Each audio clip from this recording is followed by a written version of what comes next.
The only thing that I can say about Satish Kumar is that ever since I met him, I am a better person. Satish Kumar. Few words. Yeah. Yeah, yeah. Thank you. And this morning, you have heard many wonderful presentations and inspiring talks and informative ideas. So rather than my speaking and monologue, I would like a dialogue. I would like you to ask questions, but make your questions short.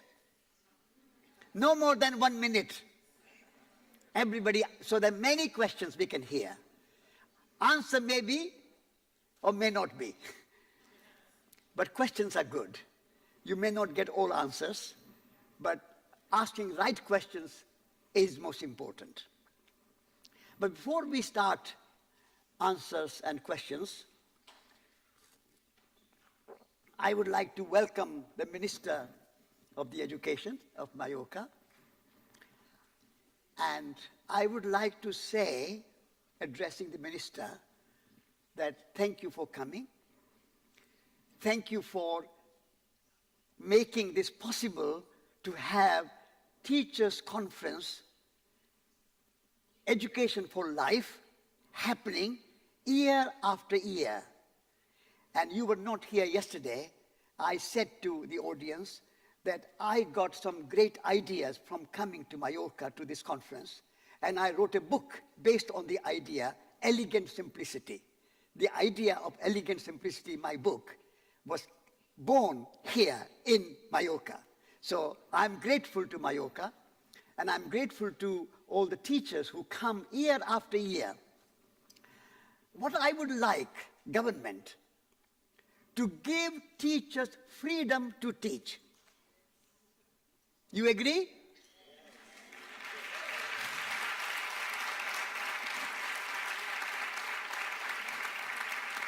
Because teachers have great imagination. Teachers have great dedication. Teachers have great ideals. Their passion, their heart is burning with passion. But sometimes, maybe Mallorca is more better, but sometimes I come from England and I see bureaucracy, government, the examination board, the inspectors, they put so much heavy burden on teachers. The teachers don't have opportunity to bring their imagination, their inspiration, their passion to the children, to the education. So, the job of government is to inspire teachers. The job of the government is to support teachers. Job of the government is to encourage teachers, help teachers, but not to be an impediment, not to be an obstacle. And pressure and bureaucracy, that is a fundamental necessity to make education really great. And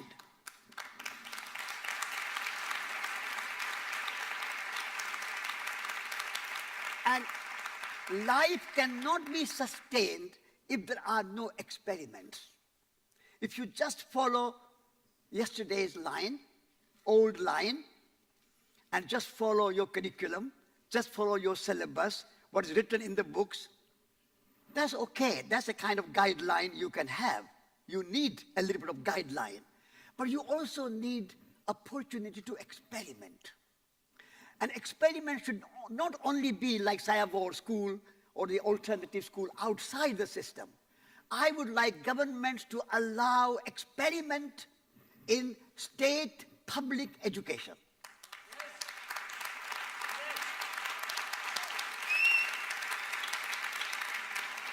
So that education can continue to evolve. Evolution is the fundamental principle of life. When the world began, the universe began, billions of years ago, There was nothing. But nature experiments. And through experiment, we have evolved and evolved and evolved with humanity, with cultures, with languages, with nature, with flowers, with fruit, with trees, biodiversity, cultural diversity. All that has emerged because of experimentation in nature and evolution. So evolution can only happen when you allow experiment. And in experiment, sometimes you succeed, sometimes you fail. The government should allow the schools sometimes to fail, to experiment and evolve. Then education can become a force for change. Education can be powerful force for transformation. Education is not about just staying as you are. Education is about transformation. Education should be ahead of the society. Education is the leader. The teachers are the leaders of society. And they have to address the big issues of our time. I mean, we study history and we study science and we study mathematics, which is all there. Of course we study them, no problem. I support study. But also you have to address the current and the future issues of our time. What kind of economy we are going to have in 10, 20, 50 years' time. This capitalism is failing now, and consumerism and materialism, and is causing many environmental problems, global warming, climate change, plastic pollution, waste, so many problems our planet Earth and our humanity is facing. If education cannot address those issues, then education is not fulfilling its job, its purpose, its aim. And therefore, educationalists, teachers, you have to be ahead. You have the leaders. And you have to address the great issues of time so that the future generations, when they come after 10, 15, 20 years to lead the world, they are ready to address. And they don't just follow the pattern of the old style, but they lead the way. So new thinking, new ideas, new values, new visions are required for teachers. And so be ahead and address the main concerns, main problems and crises of our time in the world. Then I think education can fulfill its purpose. Otherwise, education is not education. It's just training for jobs. The purpose of education is not just training for jobs, but purpose of education is to lead, produce leaders. And so you have that opportunity, and I would like our minister and our government in Mallorca, in Spain, in Europe, in England, in America, in India, in China, everywhere, in every country, educationalists, governments have to wake up and give freedom to teachers to teach with their imagination, with their passion. Teachers are teaching not only to get wages at the end of the month, their checkbook or check, or a transfer of money from one account to another account.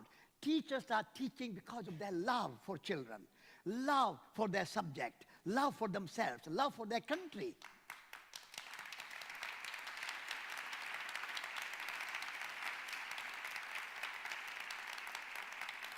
And so our work is to nourish the spirit and the passion and the imagination and the soul of the teachers. Nourish, nurture, feed, so that like you water the plants, so the plant can grow. Water does not stop plants growing and say, grow this way, grow that way. No, no, no. Water does not dictate. Water just supports. So the work of a government and work of bureaucracy all over the world, and I hope that in Mallorca is better and leading, because you are a small island, you can have more freedom. In Britain and in France, the educationalists are very suppressing the teachers. They are telling teachers what to do, what not to do, what to teach, what not to teach. How can government know what to teach, what to not to teach? Every school is different. Every teacher is different. Every child is different. So you have to be innovative in teaching children in a way that addresses the particular child's needs, particular school's needs, particular community's needs. You cannot have a monolithic education which is applicable to everybody. So that is the revolutionary idea, and I congratulate Mallorca, I congratulate the minister, I congratulate Guillaume for organizing this radical, innovative, inspiring conference year after year after year, and may this conference last many, many years to come.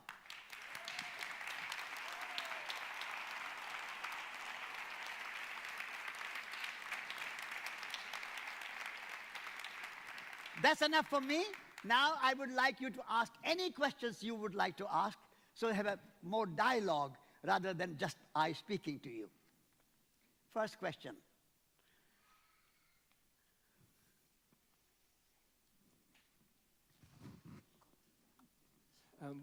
I will ask my question in English directly. Hold on. In this conference, as in lots of conversations pertaining to education, we definitely address climate issues, we address economic injustices. It seems just like it has happened over these 2 past days. Okay. We don't really address the issue of gender equality, inequalities within education. I would be very interested to hear your thoughts about how can we educate children to be more aware of gender inequalities. Okay. I mean, that's to some extent your subject. Yeah, very good issue. Yeah, I just put the thing on so that next time. Is it 3? 3? 5? 3. Okay, good. Okay, so how do we teach children to be aware of the gender equality? Teaching happens by example as much as with words. So when you have your class of children, there are boys and there are girls. How you treat them in practice, that will make a big impression on children. So it's not just idea that children, boys and girls are equal. Idea is of course important and necessary, and we need the ideas, but we need practice to go with the idea. And so you have to treat every child, whether you are a girl or a boy, in an equal way, because all of us actually have both, masculine and feminine, in every person. I am man, but I have a feminine principle within me. In India, there is a divine figure called Shiva.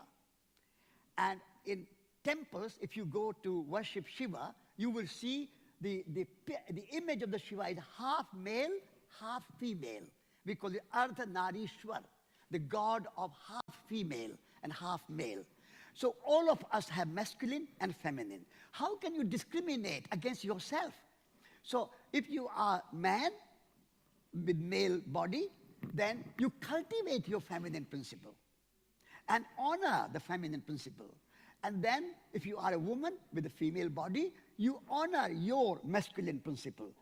So we all need to cultivate both sides so we can be more whole person. That's the kind of idea. The Indian idea is to develop a whole person and develop masculine principle and feminine principle together.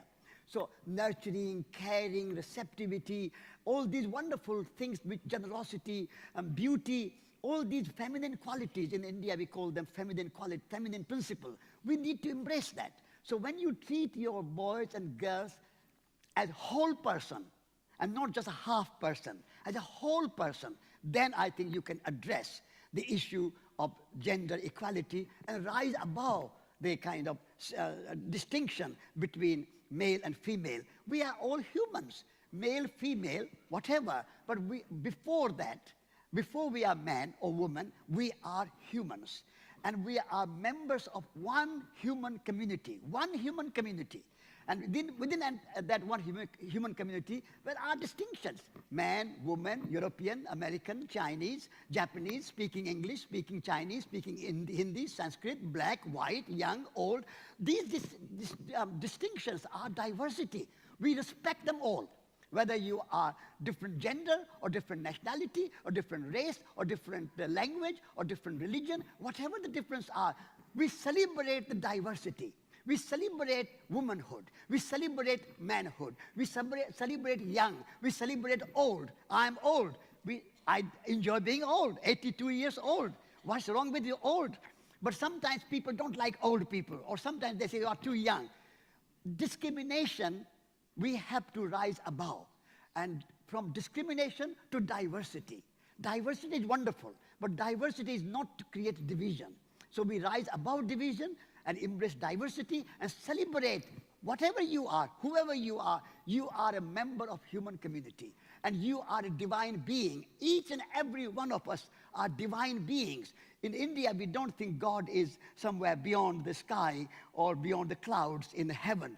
God is coming imminent in everything. Every human being is a divine being. So you respect the human being as a human being without any label, without any discrimination, without any division. That is the ideal, and particularly if we start that ideal in schools, early age children learning that, then they will grow up with this embracing diversity and generosity of spirit. That will be a wonderful future for society.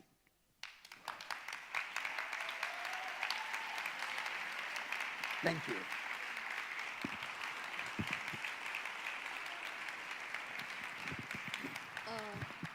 Where is my... Jo simplement volia afegir moltes gràcies. Thank you so much for the reply. I wanted to also, regarding this issue of gender, Where is the speaker speaking? Question? Okay, there. Okay. okay, 80% of participants are women, and the same happens in the world of education. Most of us are women, and when we go to conferences like this and courses and things like this, we see that the conference givers are men. I'm not asking a question, but it's something I think we should be questioning from the very organization of this event.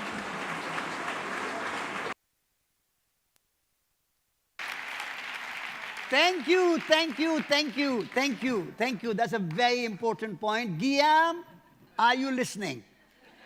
Good. And we should have many, many women speakers. And there are so many wonderful women doing wonderful work. You saw the film of Vandana Shiva. She was amazing, and she came here a few times. And so I think we should have many, many women speakers. I 100%, 200% agree with you.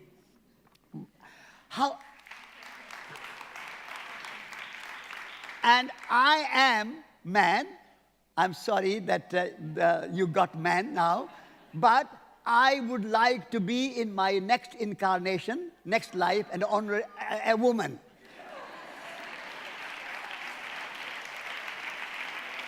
And I would like to come back to Mallorca and speak to you as a woman, next life.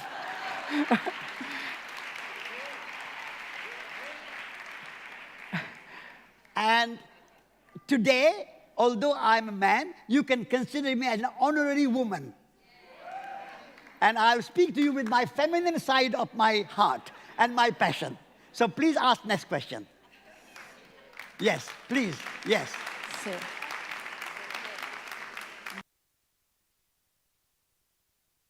more than a question is, I want to thank you for your reply, coming from your feminine side, Satish. And now I address everyone who's here and the government, everyone. Obviously, equality and considering this is very important. We are the same, we are equal, but we have our differences in gender. Okay, but references, regarding references, there are no reference points, no role models, female role models in education. Girls need to know that they can do exactly the same. We're not equal, we're not the same because we're all different, but we need to have role models. And how can we work from within the school with all the stereotypes and all that training, all that behavior and all that education they bring from home already, or things that happen in the playground between them, all these things that happen every day and that sometimes are so exaggerated, like dressing them in pink and blue and putting bows and dressing them up like princesses. in pink. What do we do with all of this? Okay, yeah. You are absolutely right. We need role models. But by saying that somebody else should be the role model is not the answer. Answer is each and every one of you here, teachers, have to say, I am going to be the role model. Because you are all very special. Each and every teacher is a very special. And you can be the great role model yourself. Because if we say somebody should be a role model, how can you make them role model? But if you say, I'm going to be a role model, then you can train yourself, you can bring yourself up, you can communicate, you can write books, you can speak, you can write poetry, you can sing, you can dance, you can do whatever you want to do and cultivate yourself into a role model. So do not wait for somebody else to be a role model. Begin with yourself and be the role model. To be, to have, or to be? That's a big question. And Eric Fromm wrote a very beautiful book called To Have or To Be. We want to have a role model. No, having is not the idea. Be a role model. So I agree with you 100% that we need role models, but who is going to be role model? You, every one of us. I will try to be a role model, but you also. We need many, many role models. One role model is not enough. So we need many role models, so every teacher should be a role model.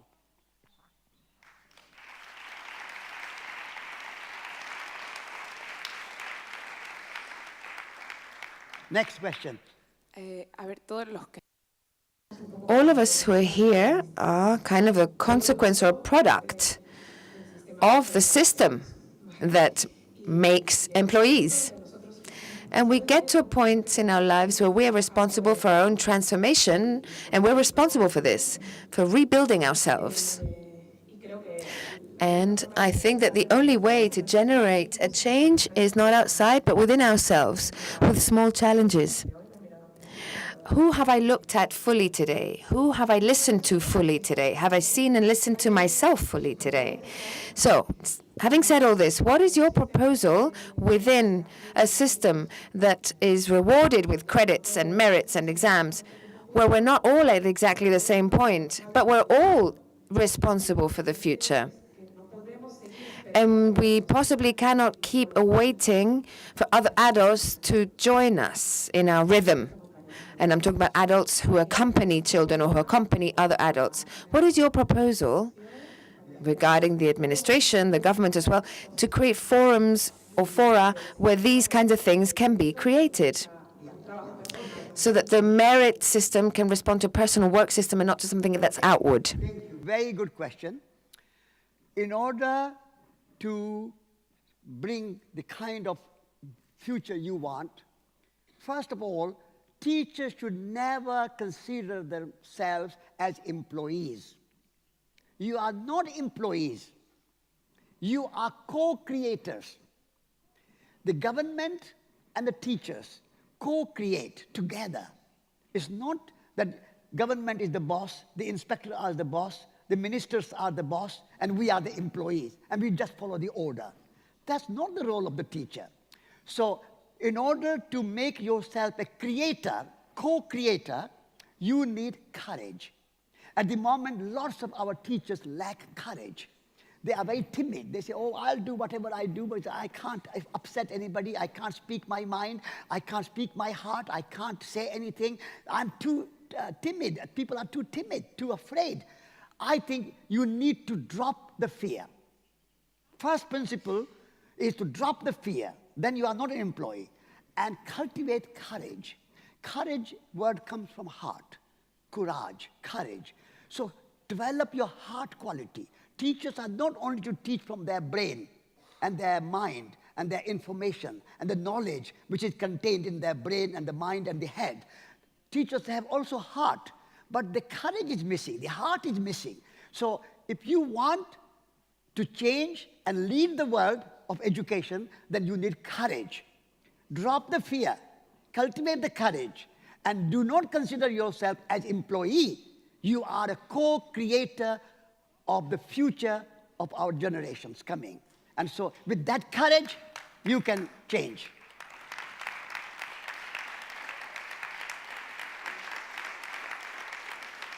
Yes. I would like to hear some advice for teachers who are in a classroom, and whose students are suffering bullying, especially when we talk about very young students. Yes, yes. The reason that someone is bullying is because that child has not been loved. That child had not been loved. That's the reason the bullying comes, so that he's or she's sort of taking revenge or trying to show off. So the first thing is to talk to parents and say, are you taking care of the child properly? So my first advice to you is to talk to parents, because child is living at home. Morning, evening, weekends, holidays, parents are the primary teachers. Every mother is a teacher.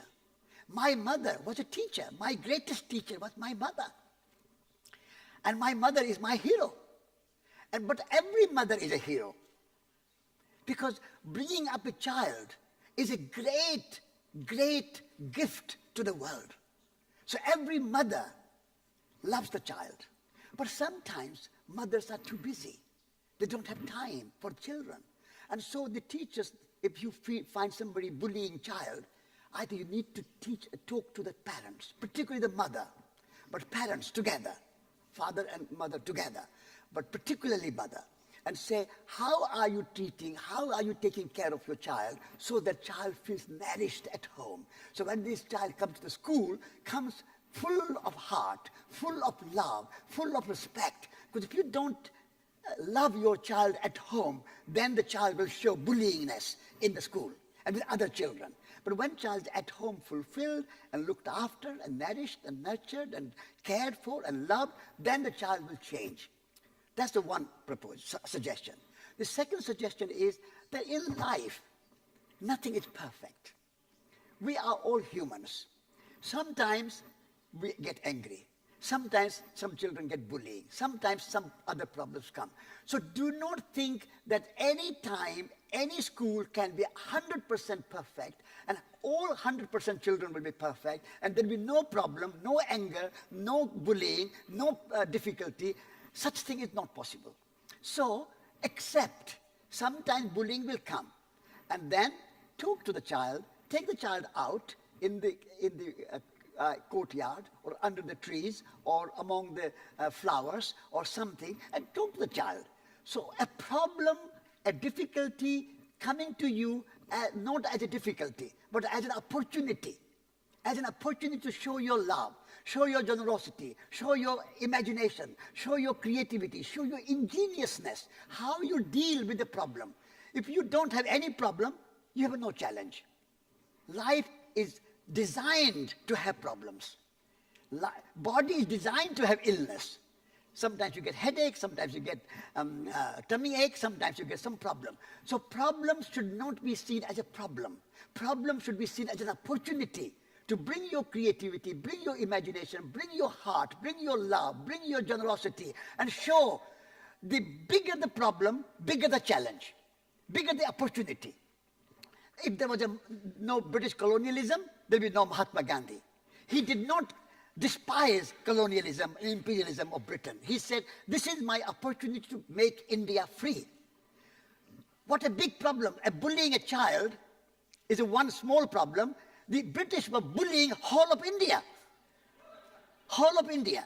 And Mahatma Gandhi said, I will win British freedom from the British and independence for India with love, with non-violence, with truth. So see your problem as an opportunity to deal with it. Because problem will always be there in our lives. Not only your child in the school, but your own children will have sometimes problem. Even your husband will have problem. Sometimes your wife will have problem. You will have problem with your wife or husband, or your parents, or your neighbors. This is life. We cannot be completely free of problems. This is life. So Do not see problem as a problem. See problem as an opportunity to cultivate your compassion, your forgiveness, your kindness, your love. More you love, more compassionate you are, more kind you are, more imaginative you are, smaller the problem. This is why we have doctors, because we have body get problem, we have healers, we have medicine, we have herbs, so that we can take some herbal tea or herbal medicine to get our body right. So in the same way, do not get too worried if you have a bullying child or a bullying problem in the school. Don't get too worried. Say, I'll deal with it. Have that courage and that conviction in your heart. Rather, how am I going to deal with this problem? I don't want any bullying child. No, that's not a courageous action. Treat it an opportunity to deal with the problem.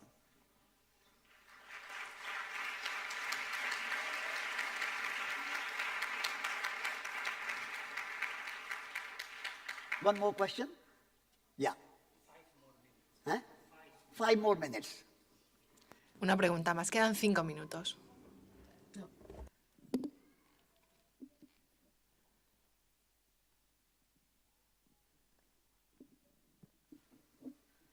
Okay. Hola. Yes. Hello. If you stand up, that's good. I can see you. Okay. Yeah. Bé, jo tinc un problema que I have an issue. aquí xerram en general de Here we are talking about children whose families are okay, who come from structured families, who don't have very serious problems, but I work in a school with very few resources. el 90% són 90% of my students, 90 to 100% are migrants. capitalisme i tot això. Here we're talking about capitalism, etc. And well, my students have suffered very, very tough situations. Some are sons and daughters of prostitutes, and these families have suffered a lot to come here to Mallorca. So when I'm teaching a boy or a girl who has no resources, El capitalisme and és dolent perquè ells el que volen és Dubai, capitalism teleplasma, is what they want. They want an iPhone, they want a plasma screen, they want a TV. que això no és el camí, que no és el camí. And how can I tell them, no, this is not the path, this is not what you should want? Because what they are thinking about, they're just thinking about material resources. And their families don't have that level of culture, their families don't have any structure, and they don't have these same students. Some families are very, very traditional and come from very traditional cultures. So I would like to know, what can I tell a child like this? Big question, good question. First of all, we are living in a society which is not equal. And some are wealthy, some are poor, some have resources, some do not have resources. We live in this society. And overnight, we cannot change it. It takes time to change and transformation. In the meantime, if you have a child, resources, there are 2 kinds of resources. Material resources like equipments, computers, television, screen, cameras, toys, many things like that. That's one kind of resource. But there's another kind of resources. One is nature resources. There are trees in Mallorca. There are flowers in Mallorca. Let's go out in nature and look at the tree, climb the tree. Climbing the tree could be part of a lesson in the school. Because if you climb the tree, your hands will get stronger, and you will know how to climb a tree, and you know how to get over the small branches and pick the fruit, maybe pick some olives or pick some oranges. So go out in mountains, go in the sea. Nature has great resources. All our material consumer resources are only limited resources. So introduce your children that you have a greater resources, much more beautiful, much more resilient resources outside. So that's the one. Go out and be in nature. Second, human resources. You have imagination and your creativity. So design some plays or some theater or some music or some kind of artistic endeavor